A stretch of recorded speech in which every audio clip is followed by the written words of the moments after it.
Ladies and gentlemen, welcome to another episode of League Chat with the Stat. What a round two that we've just had. Unreal weekend. While some things change, some things remain the same. The Roosters, the Panthers, Raiders, Knights, and Eels remain undefeated. You know, you got teams like the Rabbitohs and even the Titans grabbing their first win of the season. And you've got the Broncos, the Cowboys, the Dogs, Tigers, and the Sea Eagles running last without a win to crack off the year. Now, thank you for joining me on another episode of League Chat with the Stat. Good to be here to cover all things round two, to preview everything round three. Well, let's get straight into it, guys. Got to get right into it. The first game, what a game. The Eels 16 defeating the Storm 12. I thought it was a great game from both teams. What I loved about it the most, I think, was just the fact that the conditions across the whole weekend were really ugly. And I think in the fact that, especially in that game, we got to see just how well that these sides could have completed their sets. And they completed both over 80-85%, which was unbelievable. Mitch Moses, unbelievable in his kicking game. He was fantastic. Did really well. I thought there was a lot of moments in the game where, Moses kicked fantastic. I thought Clint Gutherson saved a lot of great tries. I thought his import was fantastic on the night. Saved about 3 or 4 tries in the first half alone, which was really good to see from their fullback. He's puts in 80 minutes of cracker effort every week. So really pleased to see that from him. Now, a couple of things I want to discuss from the game. That Felice Kafusi high shot. Now, I know it's been a hot topic of conversation and quite the hot topic, to be quite honest. Now, it's a bit controversial. I didn't see much in it. You've got all these guys, like these league experts, that sit here and tell me, he deserves 6 to 8 weeks. He deserves 3 or 4 months.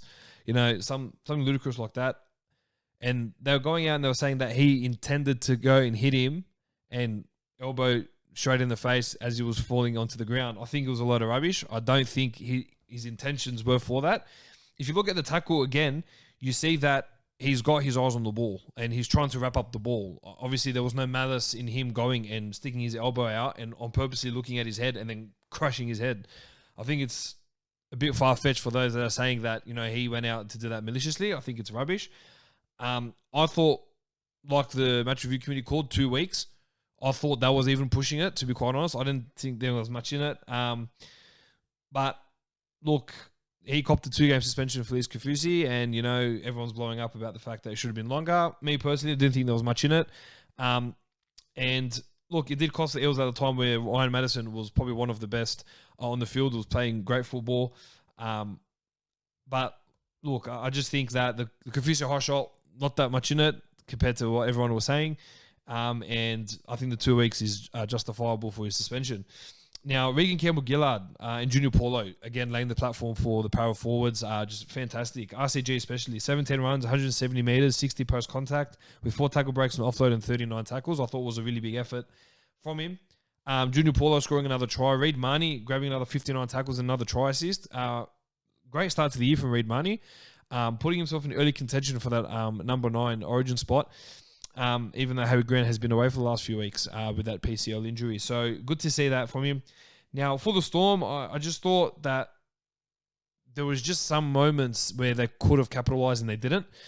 As I said, Clint Gutherson saved 3 or 4 tries alone in that first half. Had Melbourne put all those tries in, this would be a different conversation and different scoreline, and I'll probably be sitting here bagging out Parramatta. But the Melbourne Storm, they didn't take advantage of most of the opportunities. Again, it was a great game from both sides in the wet, but I just thought that Storm had plenty of opportunities to win that game, and they didn't. And even Craig Bellamy at the end admitted they missed Cameron Smith a lot, especially considering the fact that with Cameron Smith, he brings that calmness into the game, and he just brings that direction. But look, there's no more Cameron Smith, and now the Storm are going to have to learn to be grinding out games and, finishing them off well. So, but I thought, look, I said it was a great game. It was a good win for the Eels. It will do a lot for their confidence, and this will be a game that they can look back on in their season. So excited to see how the Eels build on from this. I'd like to see a little bit more from Dylan Brown in the halves. Moses performed well. I'd like to see that a bit more consistently, and I'd like to see Dylan Brown do a bit more work with his running game and even just his kick placements as well. So, but yeah, Eels take the biscuits here, 16-12. The Knights 20 defeating the Warriors 16 over in the Central Coast, and this was quite the contest. I really enjoyed this game. What stood out for me the most was the Knights, their defense. I thought the way they defended and they had set after set after set on their own line was great. I thought it was really, really good. Now, the couple of things from this game that I just didn't really sit well with me was the bunker. Now, they called the try on the field for Wade Egan, where he grounded the ball on the line. And this was after many sets that Warriors had on the Knights line. Went up to the bunker. Bunker said he dropped it. The ball didn't leave his hands. So I don't understand how this bunker have come out and said that it was a no try and he lost the ball. He kept the ball in his hands and it didn't drop. He still had, control over it as he was putting down to the line. I thought it was a rubbish call. And not to say that was, the call that cost them the game, but at the same time, why do we have the bunker there? And why do we have these people in charge if they can't make the right call? Again, we've seen in this whole weekend, there was a lot of things the bunker should have gotten involved in, they didn't. And then when they got involved, they were pathetic. So, but that try to Wade Egan was a 100% a try every day of the week. No arguments there. Not even worth a conversation to have with someone else about it if they're trying to debate it with you. I just thought that it was a rubbish call from the bunker and there's something needs to change. Like I don't understand why they're bringing these people who think they know rugby league, but they're all duds and they don't know how to call or knock on. They don't know how to call a strip or that. Just rubbish call. But look, I wanted to focus on the positives here for the Newcastle Knights. I thought Jaden Brayley, what a start to the year he's having, Cracker start to the year, obviously missing all last year with that ACL injury. His first two games against the Bulldogs and now against the Warriors has been his best. But I thought really the guy that really blew my mind, Bradman Best. Mate, what a player. He killed it. 2 try assists, a line break assist, 2 tackle breaks and 2 offloads. I thought he was really good, especially in that last try. But the way he set it up, that cut-up ball from Watson to him, to give him a bit of room, he tucked Hiku away, and then the way he had that vision to offload the ball over to Humble Hunt, I thought that was really good. And look, won him the game. Mitch Barnett playing well in the forwards. Frizzell, that forward pack is dynamite. If they have the backs, consistently performing and the forwards laying that platform, I've been saying all the time, Knights can do something this year. So it was really good to see. I thought the Warriors, as I said, hard done by with that try, but they played pretty well as well. Considering the conditions, I thought they were really good. But yeah, just one that got away in the end. Just a poor defensive read from Peter Hiku was all that split the teams on Friday night. Now, the Titans 28 defeating the Broncos 16. And it was a good bounce back from the Titans, considering how they performed last week against the Warriors. Now, this whole conversation of the Broncos being the big brother and Titans being the little brother, I don't buy into it. I think it's crap. And the reason I say that is because the Broncos haven't shown that they've been the big brother in the last few years. Yeah, they're the bigger club. They have the most members and the biggest team in Brisbane. I understand. I just don't think that the concept of them being the bigger brother, I think, is pretty poor. But look, on the Broncos, they were crap. I'm just going to put it out there. They were rubbish. Their tries were leaked through the middle was disgusting. Jermaine Osako made an error, which off the back of that one particular error, which was just recovering the ball from the Titans end, taking it up. Standard fullback play, which he knocked on, costed him 3 tries. Where Titans can just attacking, and they just kept breaking through the line. But this is the problem here. They lack the creativity, the Broncos. When they got to the line, Brodie Croft in every set took a hit up. Why are you taking a run? You look at the great halfbacks, where every run they take is planned. It's not in every single set. They pick the right moments to, make that run. But Brodie Croft, in every set, took a run.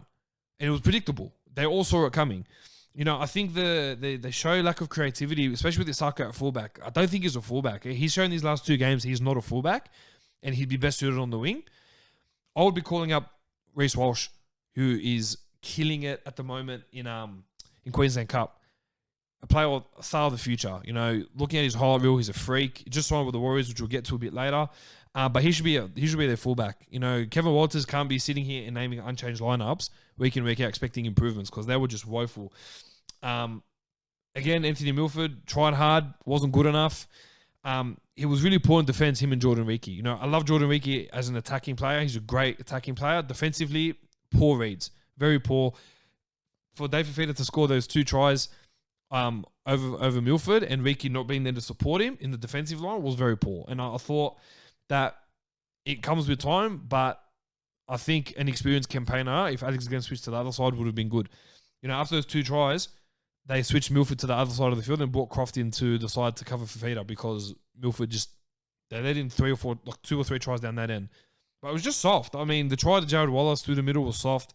David Fafita's tries were very soft as well. He didn't have to do much work. In fact, that first try, he ran an incorrect line and had to step out before running out and putting that first try down. So, Broncos have a lot of work to do. Now, it was good to see Dave Fafita tear it up against his old side. 2 tries, 2 line breaks, 12 runs, 136 metres and 8 tackle breaks, which I thought was good. But I thought, the standout for me in the forwards for the Broncos was Jordan Ricky and his attacking stats. 16 runs, 193 metres with a line break, 5 tackle breaks and 38 tackles. I thought in attack he's got it. He just needs to work on his defence. And I think one player that performed pretty poorly was Patrick Carrigan. Dropped the ball 3 or 4 times, twice in the first half, twice in the second half, and first time in a while he hasn't played 80 minutes and got hooked. Walters just had enough and hooked him. So it's good to see that Walters is making those changes, but he needs to start tinkering with the lineup because he can't keep having the same players in that same positions not performing. Something's got to change. And I don't know when it will change. If Walters keeps having the same sides, this is going to be the same old story. Panthers 28 defeating the Bulldogs 0. Now, the first half of that game, quite a close contest. Not because Bulldogs played good, but because Panthers just couldn't polish off those opportunities they got. And they got a mountain of opportunities, let me tell you. But now, I just thought that with this game, I thought in the first half, especially the Panthers, they're just classy. That left edge is just great to watch. But again, I sit here and I watch the Bulldogs and I don't get it. How are we so poor? 28-0. The only club in the all of round 2, and the weather's not an excuse, everyone scored points. For crying out loud, Tigers scored 6 points on the Roosters. The Bulldogs were rubbish. I can't believe we don't have an attack. We don't have defense. Those tries that they were letting for kick out was soft. What made me blow up the most was that last try where Paul Momirovski scored that second try where he just threw Dylan Upper off him. I sat back and I said, this is ludicrous. I cannot sit here and keep defending the Bulldogs. They were rubbish. They don't have go forward. We don't have props and we're struggling. Not one player for the Dogs made over 100 metres. Not one. The most that was made was Corey Woodall off the bench, 99 metres. Josh Jackson got a rap for making 64, 65 tackles. And then one of the statisticians came out and said, yeah, but he made 78 metres. What the hell is that? What's 78 metres? That's rubbish. He played 80 minutes. No, we don't have that go forward. We're missing Luke Thompson, which is, as England international, is big for our side. But Jack Hetherington, not good. Corey Woodall, not great. Fatala Mariner played a bit, got injured. He's out for the next 4 or 5 months. Dylan Napa, rubbish. Of course, we're not going to be attacking, and of course, we're not going to be putting points on the board if we are not providing that go forward. That second half was so hard to watch with the Panthers. They were slick. They were great. As I said, they missed a few opportunities, which they could have put us away a lot more. Last 2 games with versus Panthers, by the way, it's been 70-0. 42-0 last year, and now 28-0 in this game. And I think the Bulldogs have a lot of work to do, and I'm not looking forward to this week's game, which I'll get to a little bit later. But Viliame Kikau, mate, credit to him. He played well. 2 tries, 3 line breaks, 6 tackle breaks with 16 runs and 150 metres. He really stood out for me. Brian To'o made 250 metres off 24 runs. But the Bulldogs have a lot of work to do. The Panthers will be sweating on the fitness of Nathan Cleary after getting collected high by Daniel Telesniak, which was not called for. Not called for from Zelezniak. He brings that aggression in defense, which at times pulls off really well, but he gets it wrong, and he got it wrong then, and he's now out for the next 2 weeks suspended, which I think was a stupid, blatant high shot.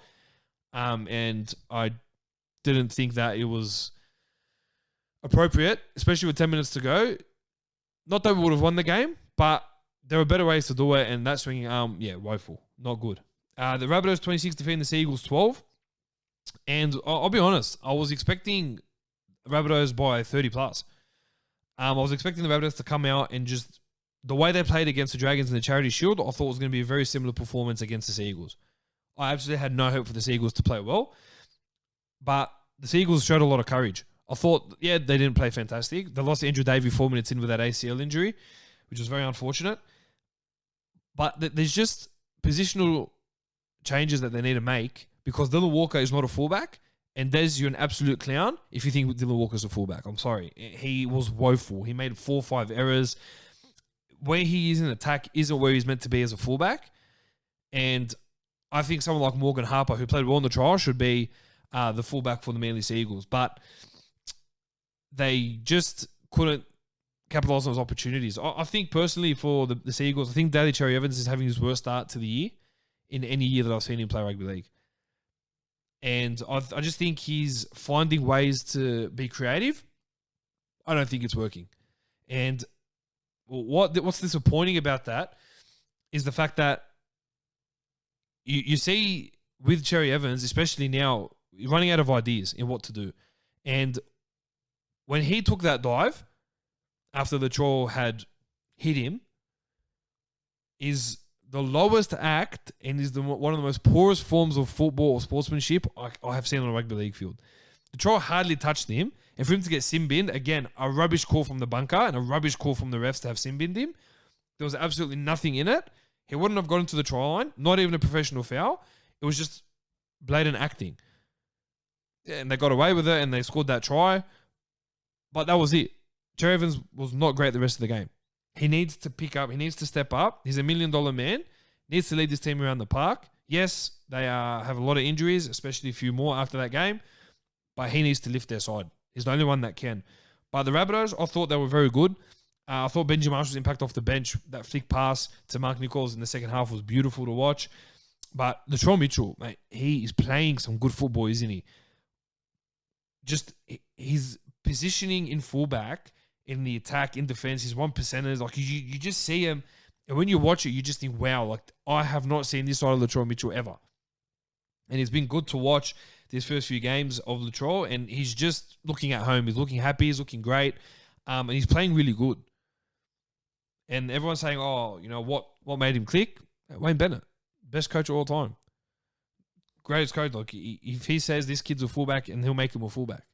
In his last year as well, he was starting to reap the benefits of Latrell Mitchell, and the way he's playing and what he's doing behind the scenes is fantastic.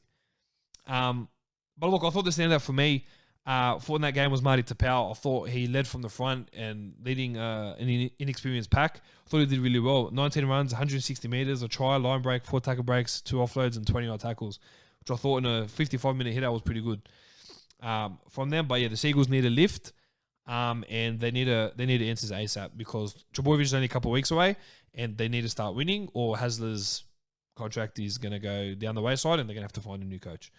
Dragons 25 defeating the Cowboys 18. Now, this game, quite the interesting one for me, in my opinion. The Dragons started off really slow. Their first 2 sets, they made 2 errors. Cowboys capitalized on that in the first set and scored a try. But as the game went on, fatigue set in for the Cowboys, and Dragons went through them very easily, especially up the middle. The Cowboys were woeful in defense. They were disgusting. The defense is the issue. I'm hearing rumblings that there is a lot of issues with the playing roster and the dressing room themselves not trusting Todd Payton in the process of what he's trying to do, which sucks, and it shows after 2 games. You know, you look at them at full time and everyone's heads are down in the Cowboy sheds. They've lost for answers. It's not like it's been 20 rounds. It's only been 2 rounds. And I think even seeing Todd Payton, the way he dipped his head and he was just looking down, I just thought showed a lot. And it feels like they've been playing for 25 rounds, but it's only been 2 weeks. But look, I've got to give credit to the Dragons. You know, as the game went on, they got better. You know, I thought Ben Hunt was his best game I've seen him play in the Dragons in the last few years at halfback. He was very good. Took on the line. I thought McCulloch played really well as well. Starting to complement each other. It started to kick on really well. I'd love to see more of that from the Dragons. You know, they got against Manly this week. Could be another one where they can just get their combinations a bit better and polish it off. Now, again, Cole Felt. These 2 tackles that he made on Jack Bird, they were fantastic. You know, the first tackle where they got put on report, I didn't see anything in it. For him to cop a 2 or 3 game suspension, I didn't see anything in it for that. The second tackle was almost identical, if not the exact same, and he got nothing for it. So the inconsistency there in the bunker is well and clear. I'm not understanding how. I don't know how they can call one be put on report and one not. I think he's pretty poor. But even that second tackle, Jack Bird acknowledged, felt that was a good hit, which I love to see, which was really cool. But for the Dragons, Daniel Alvaro, 16 runs, 127 meters, a line break, tackle break, 3 offloads, and 35 tackles. Now, I won't lie, when I saw Alvaro running and he made that break, I was like, go, son, man. I loved it. Just watching him in his full stride, I thought that was really cool from Alvaro, which was good to see for the Dragons. But yeah, a more polished performance from them, and the Cowboys, it's going to be a long year. They just don't seem to have any answers for why they're performing so bad. But their big men need to step up. Ruben Cotter, Jason Taumalolo when he's back from injury. Even the halves, everyone's got to play their role. Josh Maguire off the bench needs to do more because it's been 2 rounds, but they feel like they've played 20 weeks and they've just given up. Speaking of giving up, the Roosters 40 defeating the Tigers 6.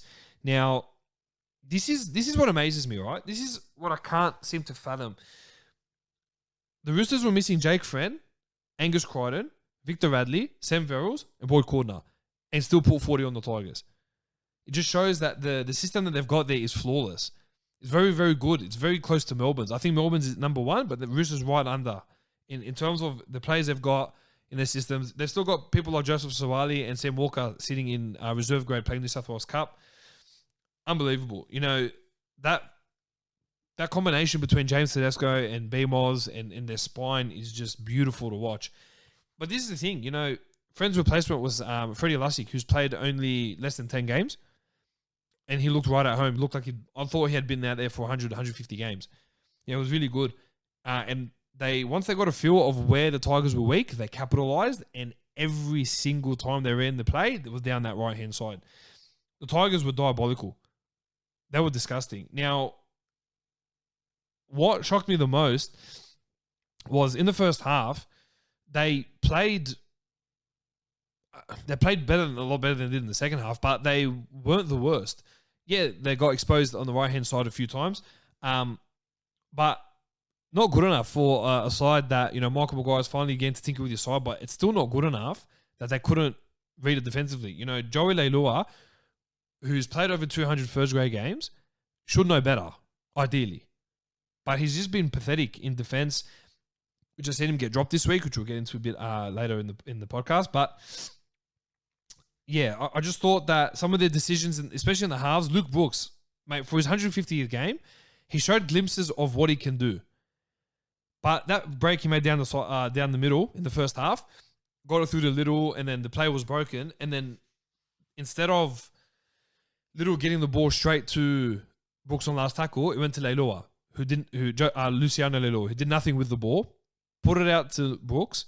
All Brooks had to do was put in a nice, solid, soft kick in to get a repeat set, and he just shanked it.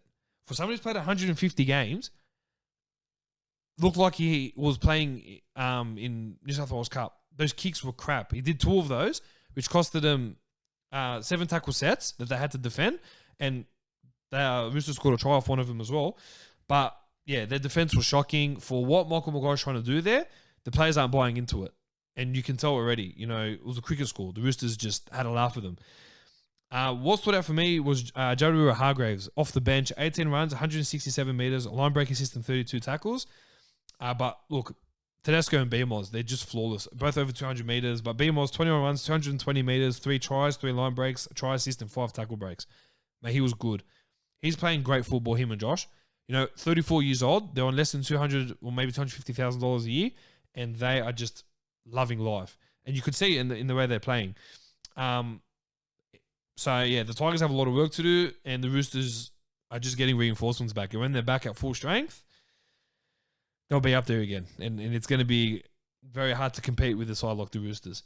In the last game, Raiders 12 defeating the Sharks 10. Tough game, this one. The conditions, as I said, throughout the whole week, obviously the whole weekend were not ideal. But the Sharks made a lot of errors. They made 18, 19 errors. The Raiders got off to an okay start. It was a bit quiet from both sides, but they finished 12-0 halftime. Scoring wide on halftime, I thought would have killed the Sharks, but Sharks did well to hang in there. But Raiders made a lot of errors on their own as well. I feel bad for Townsend. I really do. 1 from 4. I know the conditions weren't great, but if he slots in 2 of those kicks, they win. He missed 3. It would have been a 16-12 scoreline as opposed to a 12-10 scoreline and being on the receiving end. When he missed that kick in the minute to go, reminded me of, when Paul Momorowski playing at the Tigers missed that kick with 2 minutes to go against the Bulldogs, which cost them the game. I really felt bad for Townsend. I know he's been killing it in terms of the week before, got 6 from 6 in terms of his goal kicking. He's a great goal kicker. Just as I said, the conditions and not backing him up. Tough for him to not nail those, and he would be very disappointed. But look, the Raiders were lucky to get away with that win. They showed moments of great play, but there were also moments there where they weren't as good. But they need to polish that up because they've got a tough opponent this week, which we'll get into a little bit later. But yeah, that was a good game to end that round 2, and just set the platform for what's going to be a great round 3. Now, moving on to our Supercoach segment, I finished with 1,246 on the weekend. I'm actually pretty pleased with that. I put Nathan Cleary as my captain. With him potentially out this week due to concussion, is giving me a lot of nightmares because I don't know who I'm going to have to cover him with, and I don't want to trade him out. So it looks like I'm going to have to sack Jack Averillo, who's been rubbish. And with a break-even of 81 and us versus the Broncos, I don't see him scoring really well. So he's going to lose you guys about 30,000, 40,000. So get him out of your Supercoach sides. Looking to get some backup for Cleary, unless I absolutely get rid of Averillo and bring in Cherry Evans as a bench half, is my really only option because Hashtavita's out for the next 10 to 12 weeks as well. So looking to see what will happen. But look, post out a 1,246 score. As I said, really pleased with that. And I'm looking to, with head-to-head starting this week, there's a lot of battles I've already got coming up. So a lot of teams I'm going to be competing with, and now is getting into the fun bit of the Supercoach. So I'm looking forward to it. News around the NRL world. Josh Dugan is looking to stay at the Sharks and take a $500,000 pay cut to stay. Corey Norman's looking at something very similar. Ryan Madison's manager has reached out to clubs again for next season. And the problem I have with this is Ryan Madison can't stick with the club. I don't know if it's coming from him, but I know it's definitely coming from his management, trying to get feelers out from every club to try and get the better deal. If he makes one more move to one more club, he's probably the most unloyal player in all of rugby league. And he doesn't seem like that. He seems like a champion bloke. He seems like a guy that you want in your team and you'd love to play alongside. But to jump ship to every club from Roosters, move to Tigers, fair enough. But the way he left the Tigers, moved to Para, not great. And the fact that Para gave him a play option in his favour, I think it may cost them, with the Bulldogs looking to get him into their side for next year. Now, the Bulldogs have re-signed Paul Alamotti to the end of 2023, a kid coming through the ranks who they think is going to be a superstar of the future. And it's good to see Bulldogs, retaining one of their own prodigies, and looking forward to seeing him in first grade in the next few years. Like I confirmed last week, the Seagulls confirmed the signing of Carl Lawton for the next year and a half. Jonathan Thurston and Neil Henry will be the assistant coaches to Paul Green for this year's State of Origin series. Reece Walsh, now I mentioned him earlier for the Broncos, 18-year-old kid, freak of nature, signed the 3-year, $450,000 a year deal with the New Zealand Warriors for the next 3 years. Big offer and a big deal for someone like Reece Walsh. He's the next big thing coming through as a fullback, and the Brisbane are loathing at the fact that they lost him. So it's very disappointing if you guys are a Broncos fan, because Reece Walsh, as you guys know, is a freak of nature. Des has extended his contract for the next 2 years, and they've also extended the contract of Haumole Olakau'atu for the next 3 years as well. Kamako Hunt has made a point that he wants to play for the Broncos this year and be of any help that he can after making a successful return for the Magpies in the Queensland Cup. Josh Shooter and Sean Kepi, not official, but have also re-signed with the Sea Eagles for the next 2 to 3 years. Marcus Sevo today has re-signed for 2 years with the Parramatta Eels. Bronson Cherry has finally found out the suspension he's copped. He's copped a 4-year suspension for doping. Now, it's been backdated from the 25th of November 2019 with a 4-year suspension. So he'll be available in the NRL from 2024 onwards, as his doping ban will finish up on the 25th of November in 2023. Second last bit of news, Jordan Riki has re-signed with the Broncos for 3 years. The club confirming today he's sticking on board. And Brendan Piakura, who seemed to almost have been a done deal with the Bulldogs, the Broncos have come in with a 3-year deal worth $1.2 million to retain the kid, another big kid coming through the ranks who they're looking at as a big player for the future.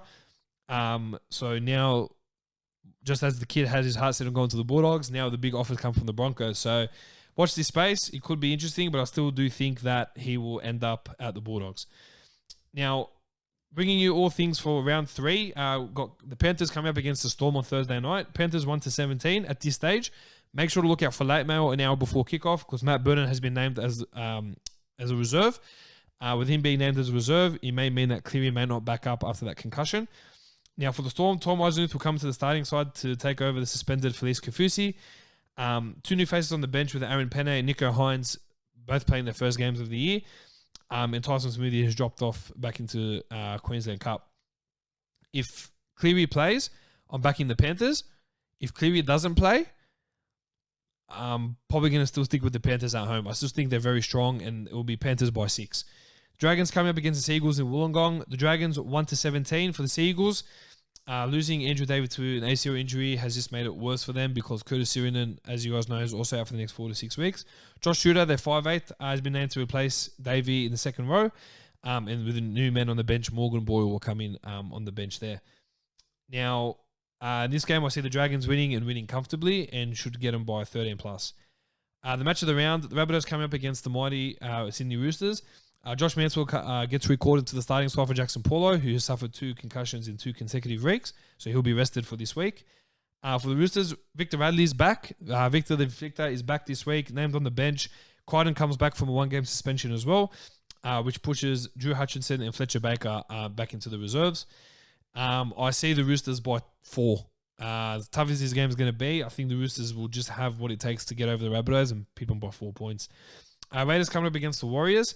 Jarrod Croker named to play his first game this year. And Sebastian Kris, who has had a decent first 2 games for the Raiders, has been dropped now to the reserves to make way for their captain, Jarrod Croker. For the Warriors, Shino Harris-Tavita is out for the next 12 weeks with a foot injury, which sees Sean O'Sullivan make his club debut. Now, Bunty Afoa will start at prop in place of Jermaine Tanua-Brown, who's suspended for 2 weeks with a crusher tackle, and Jack Murchie returns from a pec injury off the bench. In this game, I see the Raiders winning and should take out the Warriors by about 8 points. The Broncos come up against the Bulldogs. Broncos 1-17 with Tom Dearden hearing that he could be a potential player that comes in, I think, off the bench. They want to look him use as more of a hooker role.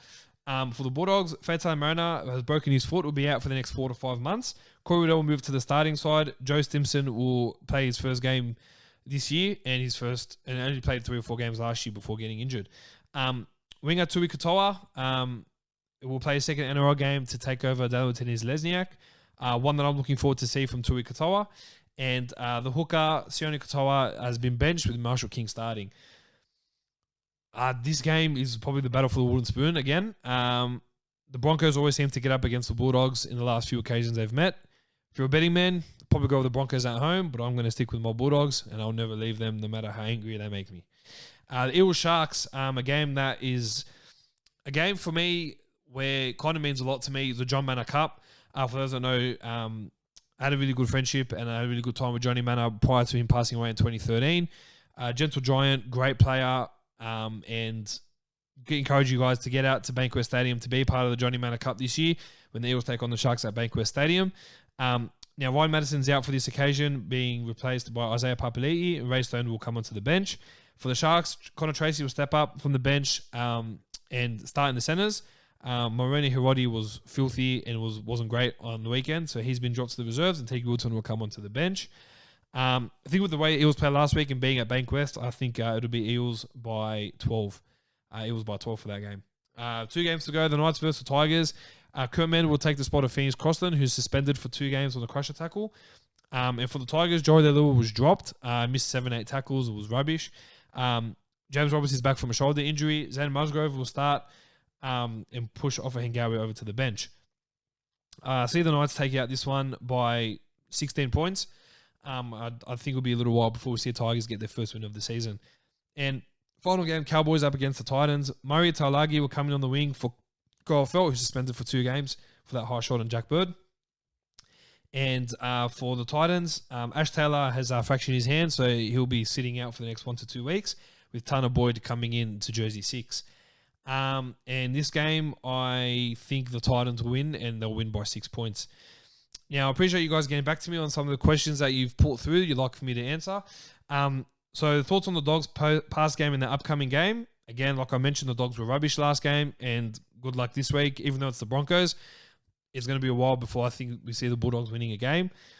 An opinion from Nathan, the rise of Teddy in Origin would have been hindered if Hayne never left in 2014. Potentially, yeah, I can agree with that. I think the way Hayne was going was just on fire. But it's kind of like now with, James Tedesco being there and Pappenhausen being held back. It's kind of like the same thing. So it just shows the quality of players that we have in the NRL. And when one goes, they are replaceable. So it's great to watch. Our Supercoach question from Jonathan, is Sebastian Kris good value for money? Now, no, not at the moment. He's played 2 games. But with the fact that Jared Croker is back in the side, unless Sebastian Kris gets in the game starting centers, I don't think he would be of any Supercoach relevancy. Nathan's coming again. Player swap between Brooks and Reynolds could be on the cards. To be honest, would be good for the Tigers. Wouldn't be good for the Rabbitohs. I don't think Luke Brooks... He would play better if it was a better forward pack. I just don't think that he would be able to dominate as much over at the Rabbitohs, regardless of the forward pack that they've got. And I think Reynolds, if he goes to Broncos, to Cowboys, to Tigers, to Bulldogs, anywhere he goes, he'll be fantastic. So I'm hoping that they don't lose out on him. Reynolds was very special to the Rabbitohs, and I'm hoping that he gets to finish off the career there. How do you fix the Bulldogs? We buy forwards. We go into the market, we hunt forwards down, we aggressively chase them, and not just those in experience, of quality. I think the signing of Francis Moller to the Dragons is a huge loss for us, and I thought would have been very good for us. Favorite player? I don't know. Probably currently right now, I'd have to say James Tedesco. I think just the way he carries himself is just the best in the world. Freak of nature of a talent.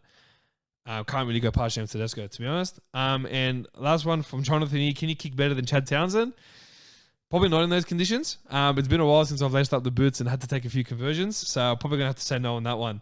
Now, guys, thank you for joining me on League Chat with the Stat for this week. You guys know we're all over our podcasting streams. And we're just looking forward to, obviously, another round of football with round 3 coming up. Get your tips in. Get your team sorted because now it starts head-to-head for Supercoach. But yeah, anything you guys need, you guys can email us, leaguechatwiththestat@gmail.com. You can send us DMs via Facebook and Instagram. Anything you guys want me to include in our podcast, please let me know. If you want to jump on, happy to have you on as well. Guys, thank you very much. Enjoy round 3. We'll see you same time next week. Have a good one, guys. Take it easy.